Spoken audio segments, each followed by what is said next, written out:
सच के लिए बेखौफ बेबाक जंग, वर्तमान क्रांति न्यूज 24 के संग। नमस्कार, स्वागत है आपका आपके अपने वेब चैनल वर्तमान क्रांति न्यूज 24 में। भारत के प्रधानमंत्री मोदी जी ने एक फैसला लिया है कि इस बार जो चुनाव होंगे उसमें जातीय जनगणना के आधार पे भारत में रहने वाले लोगों की संख्या का अनुमान लगाया जाएगा, जानकारी ली जाएगी और उन्हीं के संदेश को आगे बढ़ाने के लिए अभी इस समय हमारे साथ मौजूद हैं अपना दल एस के रमेश चंद्र कुंडे जी, जो SC/ST आयोग के राज्य दर्जा प्राप्त मंत्री हैं। और आइए इनसे बात करते हैं कि क्या है संदेश मतलब मोदी जी का और क्या विचार हैं इनके। रमेश चंद्र जी, स्वागत है आपका हमारे वर्तमान क्रांति न्यूज 24 पर। जी जी, बहुत जी। अभी आप आए हैं भदोही में, तो क्या संदेश लेकर आए हैं? मैं तो SC/ST आयोग की तरफ से आया हूँ। जो हमारे सरकार जो है, हम लोग जो सदस्य बनाया जाता है, तो हर विभिन्न जनपदों में जाकर जो है SC/ST समाज के लोगों के लिए, उनकी स्थिति को जानने के लिए, उनके साथ में किसी तरह का जात पात भेदभाव, ऊंच नीच, अत्याचार, बलात्कार, उत्पीड़न वगैरह की जो है मामलों को देखना पड़ता है। ये है तो ये कार्यक्रम में मैं विभिन्न जिलों में जो है सरकार की तरफ से जाता हूँ, यहाँ पे रिपोर्ट बना के सरकार को दी जाती है। अच्छा, मोदी जी ने जो ये फैसला लिया है कि इस बार चुनाव में जातीय जनगणना होगी, तो क्या कहेंगे इस पर आप? देखिए, जातीय जनगणना का जो सवाल है, ये तो हमारा भारतीय संविधान कहता है कि जिसकी जितनी संख्या भारी उसकी उतनी हिस्सेदारी। ये तो संविधान जो है कह रहा है।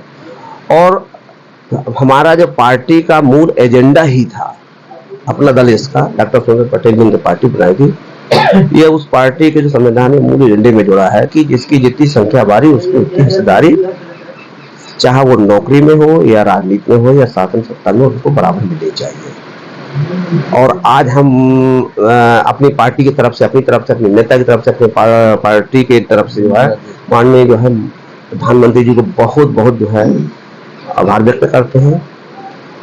क्योंकि जब से हमने जो है ये मुद्दा, हम भारतीय जनता पार्टी में पहले जब थे नहीं तब भी उठाते थे, और जब भारतीय जनता पार्टी के साथ में आए तो भी ये मुद्दा जो है हम बराबर उठाते रहे। हमने ये कभी, हमारी पार्टी का सत्ता का लालच है ही नहीं है, मुद्दों का लालच है। मुद्दों के साथ लड़ रहा है, लालच नहीं, मुद्दों के साथ लड़ रहा है। अब वो भी जो है गरीब, कमजोर, किसान जो है लोगों के लिए जो है, उनके जो है मान का हो, सम्मान का हो, स्वाभिमान का हो, हक हो, अधिकार हो, हिस्सेदारी, भागीदारी, अत्याचार हो, उन मामलों में जो है साथ। तो ये पार्टी का वो है, इन्हीं मुद्दों के साथ जो है हम भारतीय जनता पार्टी के साथ में जुड़े हैं। और बस यही काम है कि हम भारतीय जनता पार्टी, हमारे जो भी हम जनहित में जो भी बात रखते हैं वो मजबूती के साथ रखते हैं। और उसमें किसी भी तरह का जो है कोई भी, हमने पार्टी, हमारे नेता कहती है हम अपने सिद्धांतों में किसी भी तरह कोई कंप्रोमाइज नहीं। अच्छा, एक चीज बताइए कि क्या जातीय जनगणना उचित है? अगर उचित ना हो तो संविधान या कैसे कहता? आप तो ये तो नहीं, जैसे अभी कुछ दिन पहले जो है विपक्षी पार्टियां जब जातीय जनगणना की बात कर रही थी, तो आप ही के पार्टी, आप ही के सहयोगी दल भाजपा वाले उनका विरोध कर रहे थे और कह रहे थे कि जातीय जनगणना लोगों को बांट देगी। तो और वहीं पे योगी जी का अभी एक नारा आया है कि बंटोगे तो कटोगे। तो क्या कहेंगे, जातीय मतलब जनगणना किस प्रकार से ये उचित है? ये देखिए, जाति जनगणना का मतलब है बटो कटो से नहीं होता है, वो हमारी एकता अलग है, वो हमारी एक सामाजिक देश की जो है समाज जो है वो एकता। जाति जनगणना का मतलब होता है कि जिस समाज की जितनी संख्या है उस हिसाब से उनको जो है भी हिस्सेदारी, भागीदारी मिलना चाहिए, ताकि वो भी समाज की मुख्यधारा में, विकास की मुख्यधारा में जुड़ सके। ये है जाति का। अभी कुछ दिन पहले जो विरोध कर रहे थे भाजपा वाले कि कांग्रेस का और विपक्षी पार्टियों का कि जातीय जनगणना नहीं होनी चाहिए, तो क्या कहेंगे इस पे आप? वो तो इसलिए माननीय जो है मतलब कि विपक्ष ने तो ये कभी चाहे ही नहीं है। वो तो विपक्ष हमेशा वोट की राजनीति करती है और आगे भविष्य में भी करती रहेगी। तो उस हिसाब से हम विपक्ष की बातों को जो है क्या नाम है, सरकार जो है जो मानता हूँ मैं कोई बातें नहीं मतलब जो है हम लोग प्रतिक्रिया करेंगे। अच्छा, एक चीज ये बताइए, जैसे अभी आपका नारा है, आपके जो सहयोगी दल हैं, जो भारत की जो मुख्य पार्टी है इस समय बनी हुई है भाजपा, उसका नारा ये है कि हिंदू राष्ट्र होना चाहिए, हिंदू एक होने चाहिए। यदि ये जातीय जनगणना हो रही है तो किस प्रकार से आप ये कल्पना करेंगे कि हिंदू एकता होनी चाहिए, या क्या कहेंगे इस पर आप? हमारा देश बहुत महान देश है। इस देश में तमाम जो है जाति के होते हुए भी, धर्म के लोग भी होते हुए, तब भी हमारे लोग जो है भारत जो है मैं कहीं नहीं, जब कभी देश की बात आती है, जब कभी देश की बात आती है तो चाहे वो किसी जाति का हो या किसी धर्म का हो, हम लोग देश के लिए जो है खुशी खुशी से अपनी जान तक निछावर कर देते हैं, या संदेश देते हैं कि हम लोग जो है एक है।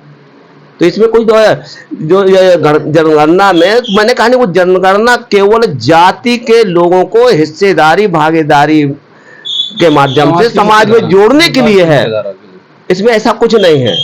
तो चलिए, जैसा कि ये बता रहे हैं कुंडे जी की जातीय जनगणना जो भारत सरकार का जो फैसला आया है ये लोगों को जोड़ने के लिए है।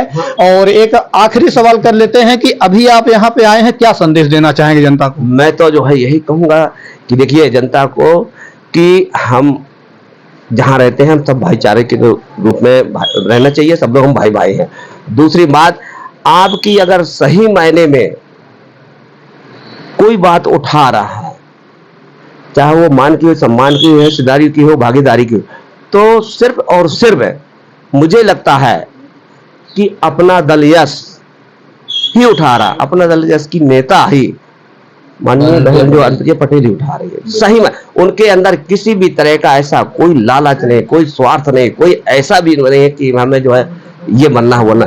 वो तो सब जो है कमेरा समाज को लेके, दलित समाज को लेके, ओबीसी समाज को लेके, अन्य समाजों को लेके जो है उनकी हिस्सेदारी भागीदारी की लड़ाई लड़ रहे हैं बस। चलिए, ये थे हमारे साथ रमेश चंद्र कुंडे जी, जो राज्य दर्जा प्राप्त मंत्री हैं। अभी आपने इनकी बातचीत सुनी, इनके विचारों से आप जो है अवगत हुए हैं, रूबरू हुए हैं। और इसी खबर के साथ लेते हैं आपसे विदा। शाहिद सिद्दीकी के साथ वर्तमान क्रांति न्यूज़ 24 के लिए गंगाधर पत्रकार, नमस्कार।